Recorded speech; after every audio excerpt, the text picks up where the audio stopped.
24 का चैंपियन में अब बात करेंगे हॉट सीट की। और हॉट सीट में आज यूपी और हिमाचल की एक एक लोकसभा सीट का चुनावी समीकरण आपको समझाएंगे।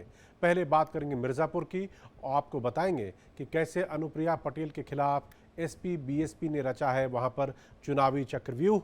और इसके बाद चलेंगे हिमाचल प्रदेश और देखेंगे कि इस बार केंद्रीय मंत्री अनुराग ठाकुर की दावेदारी वहां पर कितनी है मजबूत।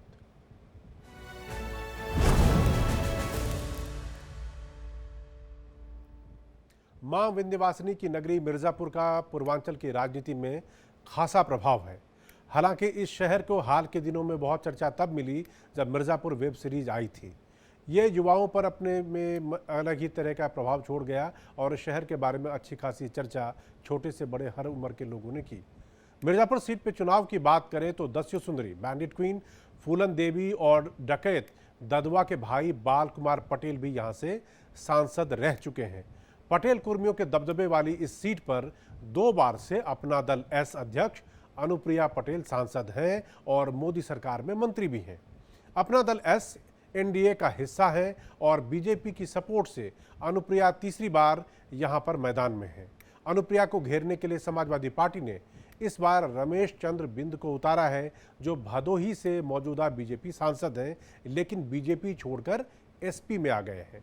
बीएसपी ने दलितों के साथ ब्राह्मण वोटरों को साधने के लिए मनीष त्रिपाठी को टिकट दिया है। अनुप्रिया की राह इस बार आसान थोड़ी इसलिए कम दिखाई दे रही है क्योंकि राजा भैया पर उनके बयान से राजपूत कुछ नाराज दिखाई दे रहे हैं। दूसरी तरफ उनकी बहन पल्लवी पटेल ने भी पटेल प्रत्याशी को मैदान में उतारकर उनकी राह थोड़ी मुश्किल जरूर कर दी है।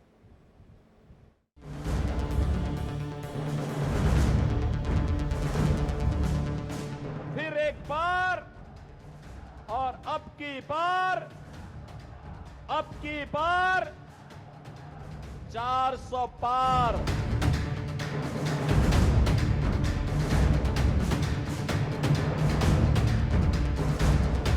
नारी सशक्तिकरण के मॉडल बनकर उभरे हैं। बहन अनुप्रिया तो मेरे मंत्रिमंडल की एक मजबूत साथी है। मिर्जापुर सीट पर अब की बार मुकाबला कांटे का दिख रहा है। मां विंध्यवासिनी का आशीर्वाद किसे मिलेगा ये 4 जून को पता चलेगा, लेकिन बीजेपी अपना दल एस की संयुक्त प्रत्याशी अनुप्रिया पटेल की राह आसान बिल्कुल नहीं है। समाजवादी पार्टी के अलावा बीएसपी और पल्लवी पटेल ने भी इस सीट पर तगड़ी घेराबंदी की है।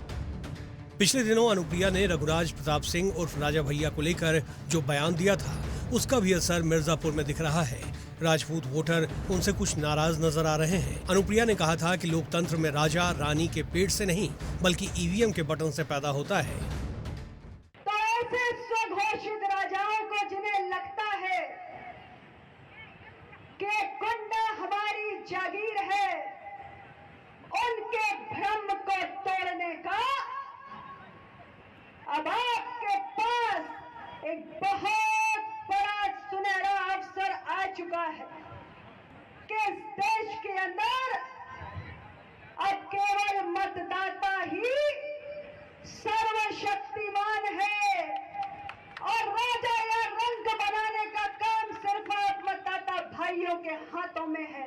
ईवीएम से राजा नहीं पैदा होता है, ईवीएम से जनप्रतिनिधि पैदा होता है। जनप्रतिनिधि का जन्म होता है और उसकी आयु, उसकी अवस्था 5 वर्ष की होती है।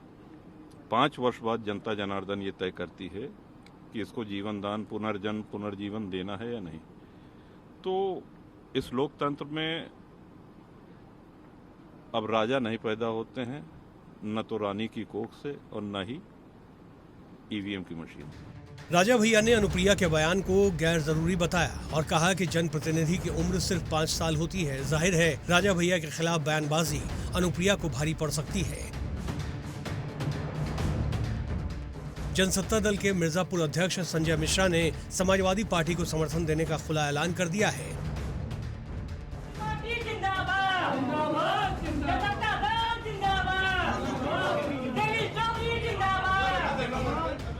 संजय मिश्रा पंडा समाज से हैं और ब्राह्मणों में उनकी अच्छी पैठ मानी जाती है। मिर्जापुर में ठाकुरों की पंचायतें भी लगातार हो रही है।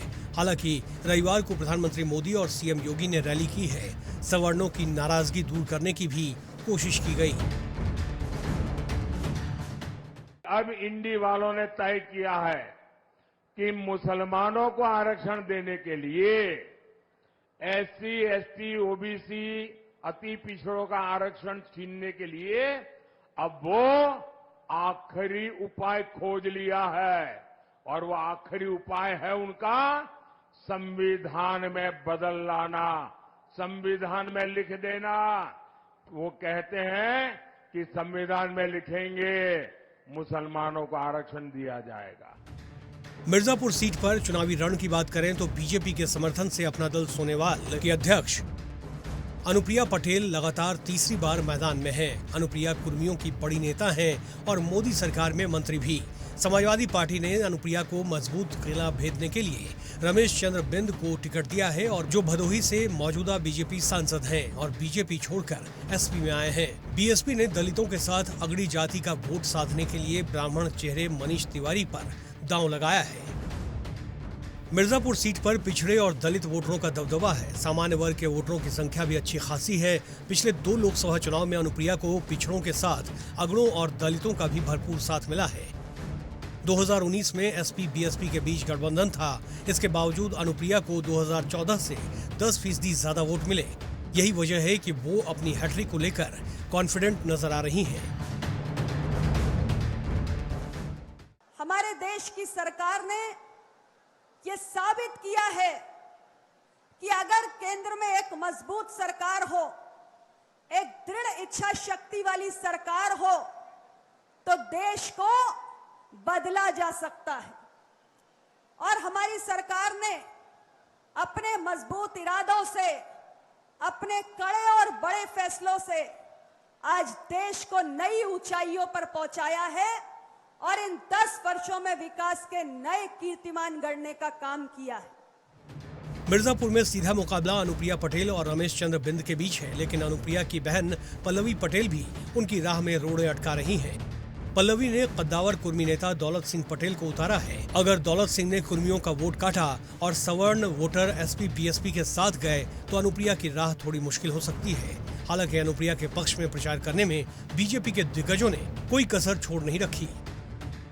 ये कांग्रेस और समाजवादी पार्टी के लोगों ने, जिन लोगों ने आके संसाधनों पर माइनिंग माफिया को यहां पर कब्जा करने की खुली छूट दी थी, जिन लोगों ने आपको विश्वविद्यालय के लिए तरसाया था, यह सही समय है। और मोदी जी जो कहते हैं कि यही समय है, सही समय है, उनको अपने वोट के लिए तरसाइए, उनको इस बात के लिए तरसाइए कि तुमने हमारी पीढ़ियों को खराब किया है। अब तुम्हें भारत की राजनीति से विदा करने के लिए मोदी जी के नेतृत्व में एनडीए कार्य करेगा। मिर्जापुर की सियासत की बात करें तो रक्षा मंत्री राजनाथ सिंह ने अपने राजनीतिक करियर की शुरुआत यहीं से की थी। दस्यु सुंदरी फूलन देवी भी 1996 में इस सीट से जीतकर संसद पहुंच चुकी हैं। ददुआ के भाई बाल कुमार पटेल को भी मिर्जापुर की जनता संसद भेज चुकी है। मिर्जापुर सीट का समीकरण अपना दल के लिए मुफीद रहा है, लेकिन इस बार एसपी ने मजबूत चक्रव्यूह रचा है। अब देखना यह है कि इस बार मां विंध्यवासिनी की कृपा किस पर बरसती है। Bureau report, India daily live. हमारी रिपोर्ट आपने देख ली। अब हम मिर्जापुर का जाति समीकरण और बाकी समीकरण बताते हैं, उससे थोड़ा बहुत अंदाजा लगेगा कि आखिर वहाँ इस बार चुनाव में क्या कुछ होने। 19 लाख वोटरों वाली ये लोकसभा सीट है, जिसमें कुर्मियों की तादाद आप देख सकते हैं 3.5 लाख के आसपास कुर्मी वोटर हैं। ब्राह्मण और वैश्य 2,75,000 के आसपास, क्षत्रिय 1 लाख, मौर्य 1.5 लाख और यादव वोटरों की तादाद लगभग 1 लाख है। ये वोटरों की संख्या हो गई जो आपके सामने है। आगे बात करेंगे तो केवट और कोल यहाँ पे 2.5 लाख के आसपास है, अन्य समाज लगभग 2.5 लाख, दलित 3 लाख और मुसलमानों की तादाद भी 1 लाख के आसपास यहाँ पर है।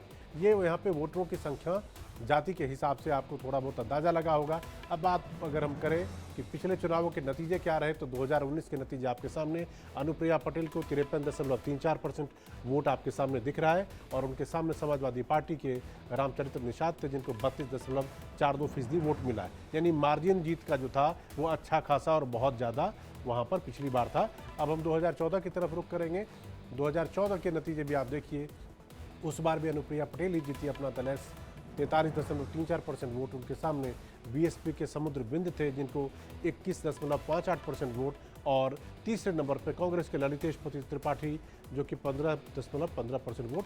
ये वहाँ का समीकरण है, यानी कि अनुप्रिया पटेल के पास जीतने के लिए जो नंबर चाहिए वो अच्छा खासा है। तो फिलहाल यहाँ पर हॉट सीट में रुकते हैं एक छोटे से ब्रेक के लिए, उसके बाद दिखाएंगे दूसरी सीट का हाल।